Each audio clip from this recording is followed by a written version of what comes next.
Monsieur Zuzman, par ici, approchez.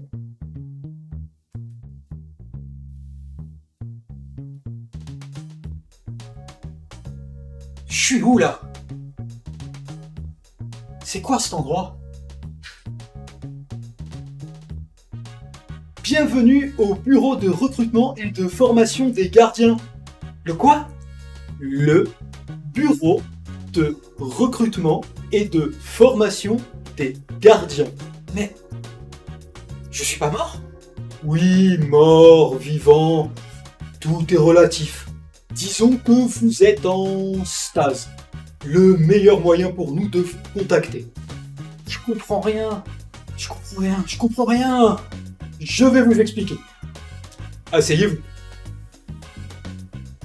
C'est très simple. Depuis des générations, un groupe nommé les dictateurs du bon goût essaye d'empêcher les masses populaires d'accéder à la pop culture et son discours très tolérant.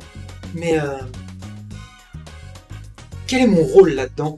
Notre rôle à nous est de nous opposer à eux en utilisant tous les moyens possibles et imaginables afin de répandre la bonne parole. On est plusieurs? Vous êtes une multitude. Nous sommes ici depuis très longtemps, vous savez. Nous formons des gardiens depuis des dizaines d'années. Et vous en connaissez certainement déjà certains d'entre eux. Celui-ci, par exemple. Mais oui, c'est le commis des comics, ce beau gosse! Je dois faire quoi? Nous allons vous tester sur plusieurs critiques afin de savoir ce que vous valez vraiment. Ah, je suis super chaud là. Je dois faire quoi? Eh bien, c'est assez simple. Vous ferez vos reviews en vous imaginant des situations et des décors et nous nous chargerons de les rendre réels ou tout du moins réalistes. Si cela fait l'affaire, nous vous recruterons. Vous comprenez? Grave, je suis à donf.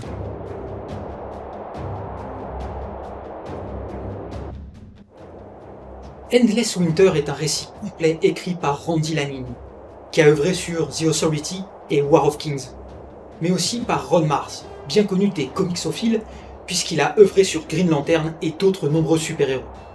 C'est mis en image par de nombreux dessinateurs, ce qui, vous allez voir, pose pas mal de problèmes de cohérence visuelle, et même narrative. Il y a environ 1000 ans, un certain Frost King a menacé le monde en créant un blizzard planétaire, mais a été mis en déroute par Hippolyte, Black Adam, la créature du marais, et Prince Viking, une sorte de tortue pauvre. De nos jours, Frost King est ramené accidentellement à la vie lors de fouilles dans les ruines de la forteresse de Solitude par le milliardaire mégalo Sebastian Stan, bien décidé à augmenter son pouvoir et sa richesse à partir des cristaux kryptoniens. La Justice League va avoir fort à faire pour contrer le Frost King, rendu plus puissant grâce aux cristaux de kryptonite, et ils vont devoir à nouveau rassembler les héros qui avaient fait face à ce dangereux vilain, même si cela nécessite de devoir s'allier avec l'incontrôlable Black Adam. La série se suit donc sur 2 époques différentes, et c'est bien celle se déroulant dans le passé qui est la plus intéressante. On y apprend les origines tragiques du Frost King et son combat contre l'Alliance formée alors. On vit avec les choix que doivent faire les héros pour sauver le monde, leurs sacrifices et leurs regrets, même si le tout n'est pas bien original et reste cousu de fil blanc. Les dessins consacrés à cette époque sont les meilleurs de l'ouvrage, bien qu'ils soient exécutés par des dessinateurs différents au sein d'un même numéro, ce qui peut créer un véritable déséquilibre au sein du récit, tant leur qualité varie continuellement. Il n'y a rien de réellement fou, mais ça se laisse suivre. De nos jours, la Justice League doit donc faire face au réveil du Frost King, mais aussi aux agissements de Stag, et doit également, comme ses prédécesseurs, faire alliance avec Black Adam, et même aller chercher un nouvel avatar de la sève pour les aider. Malheureusement, cette partie est extrêmement bouillonne, et on ne comprend pas toujours l'utilité de certains personnages ou certaines actions. Le groupe formé par Catman et ses copains, par exemple, ne fait pas du tout avancer le scénario. Pareil pour Aquaman qui part chercher des trolls de feu. Et je vous en passe, il y a plein de choses comme ça. De plus, on ne sent jamais réellement nos héros en danger. d'autant plus que leur caractérisation est complètement aux fraises et qu'on se fout un peu de ce qui peut leur arriver. La construction des pages et le positionnement des cases changent tellement d'un artiste à l'autre que je me suis plusieurs fois retrouvé perdu dans le récit. Et c'est assez agaçant à la longue. Le livre m'est tombé des mains plusieurs fois et j'ai eu énormément de mal à le finir. Quant à la multiplication des artistes, cela n'aide pas à la compréhension et au suivi de l'intrigue, puisque la dynamique change constamment. La construction des pages est généralement brouillonne et la lecture peut vite se révéler incompréhensible. Je ne vous cache pas que la lecture a été difficile tant je n'ai pas réussi à entrer dans le récit. Je vais même le dire clairement. J'en avais rien à foutre. La qualité des dessins en elle-même est complètement déséquilibrée et on passe régulièrement du correct à l'atroce jusqu'à en avoir les yeux qui saignent.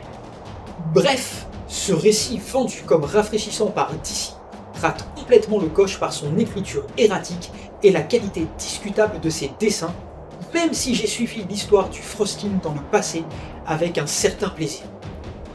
Un récit que je ne peux que recommander aux fans hardcore de la série et encore, ça reste d'un ennui profond. À vous de voir si vous voulez vraiment compléter votre collection.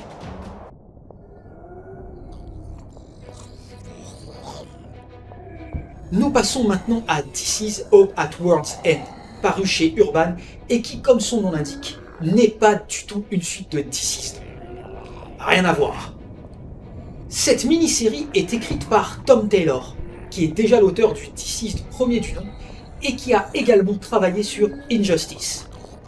Côté dessinateur, une fois encore, on est sur une multitude d'artistes, dont Dustin Nguyen, Marco Fayao ou encore Renato Guedes. Le monde et une grande partie de ces héros est contaminé par un variant de l'équation d'Antivie qui se propage à partir d'objets connectés et transforme les gens en zombies assoiffés de sang. La Justice League et ses alliés vont devoir redoubler d'efforts pour repousser les infectés, et devra même s'allier avec certains ennemis pour parvenir à ses fins. Rien d'original sous le soleil, mais j'ai malgré tout été happé par cette histoire grâce à la qualité d'écriture de Tom Taylor. D'un point de vue narratif, il fait le choix de raconter l'histoire du point de vue de Jimmy Olsen, donnant au déroulement des différentes péripéties un angle inédit. De plus, il n'hésite pas à faire mourir certains personnages importants ou à en infecter d'autres, confrontant les survivants à des choix moraux difficiles qui aboutiront à des situations assez perturbantes et parfois même bouleversantes. Mention spéciale à Damian Wayne, qui va devoir prendre des responsabilités pour lesquelles il ne se sent pas prêt. J'ai également beaucoup aimé la caractérisation de Black Adam et le fait que Lex Luthor ait un rôle prépondérant dans la résolution de l'intrigue. Mais finalement, le point de vue de Jimmy Olsen n'a que très peu d'intérêt. Alors attention, oui c'est bien décrit, mais on n'est pas sur du Alan Moore ou du Neil Gaiman.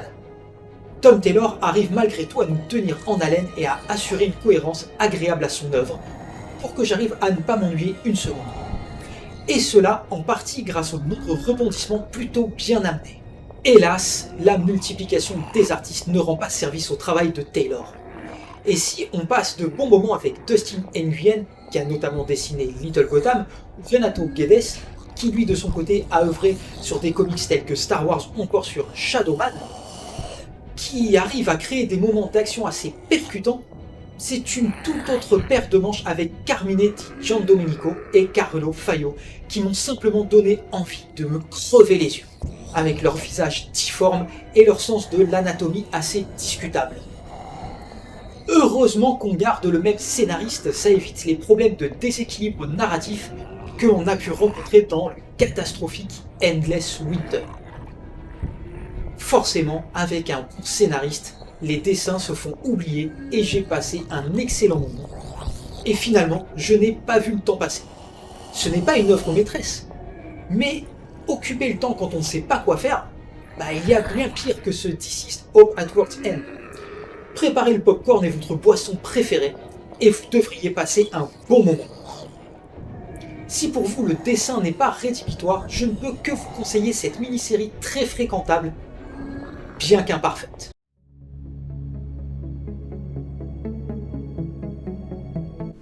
The Wake est un récit paru chez Urban dans feu la collection Vertigo, qui se proposait de nous fournir des récits adultes et indépendants.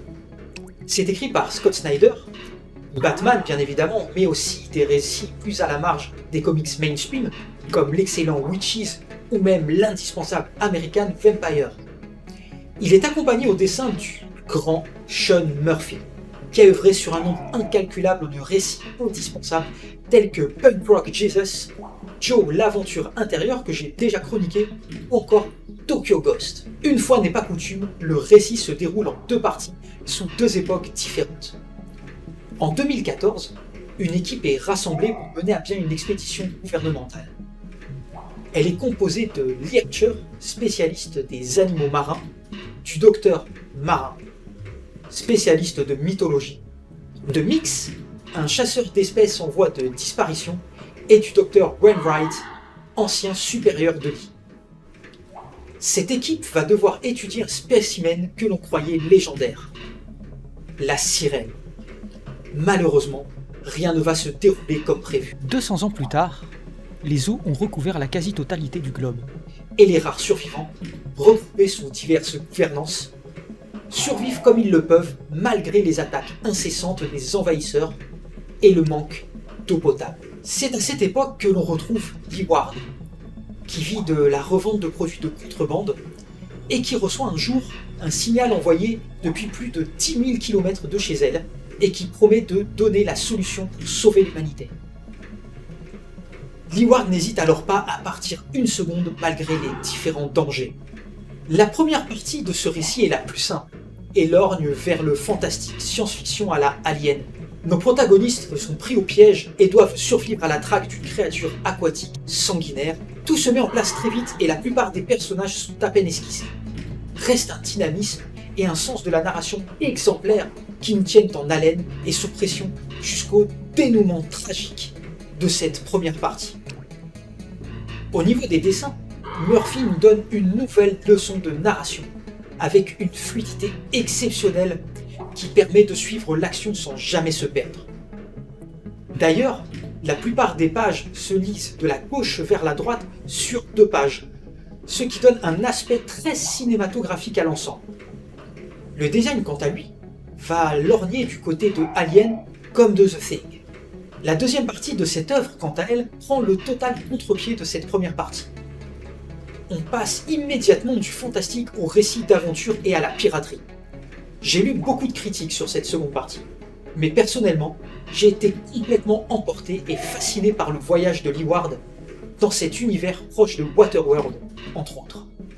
J'ai adoré la capacité de Murphy à créer toute une mythologie rétro-futuriste et à la fois post-apocalyptique. La galerie de personnages n'est pas en reste avec la gouvernante par exemple, ou encore les pirates qui ont la particularité de se nommer à partir du nom de différentes îles. Dans cette partie, Sean Murphy laisse exploser sa créativité en donnant dans la démesure dans ses designs et dans la taille des créatures et autres bateaux. Tout est incroyable et personnellement, j'avais les yeux qui brillaient comme ceux d'un gosse à matin de Noël devant le travail et l'imagination de Murphy. Il ne faut pas oublier non plus le travail de colorisation de Matt Hollingsworth, brillant de bout en bout. La fin peut surprendre avec ses explications à la Prometheus, vous savez, le film raté de Ridley Scott qui a flingué Alien. Mais ça ne m'a pas dérangé, et ça a le mérite de donner une explication inattendue à tous ces événements et aux origines des sirènes. Malgré tout, si je devais retenir un petit défaut, ce serait l'écriture de certains personnages. En effet, en dehors des principaux, ils sont à peine esquissés et c'est bien dommage, tant certains d'entre eux semblaient intéressants. Pour finir, je vous conseille fortement ce récit aquatique qui vous sortira des sempiternelles aventures super-héroïques. C'est beau à en pleurer et rondement mené. Impossible de s'ennuyer, tout fonctionne, que ce soit au niveau de la narration ou des dessins. Si vous avez la possibilité de mettre la main sur The Wake, je vous conseille de ne pas hésiter une seconde. Alors, comment avez-vous trouvé ça ? C'était incroyable. Je me suis senti comme chez moi, tout était si naturel. Je m'y serais cru, c'est un truc de dingue. Parfait, nous allons réunir le conseil. D'ici là, nous allons vous renvoyer chez vous. Vous risquez d'être désorienté une fois de retour chez vous. Ne vous inquiétez pas, c'est normal. Mais comment je saurais que... Vous saurez. Il est temps de partir et de nous séparer, monsieur Sussman. Dirigez-vous vers le portail. Et... bonne chance. J'ai failli oublier. Ciao les potes.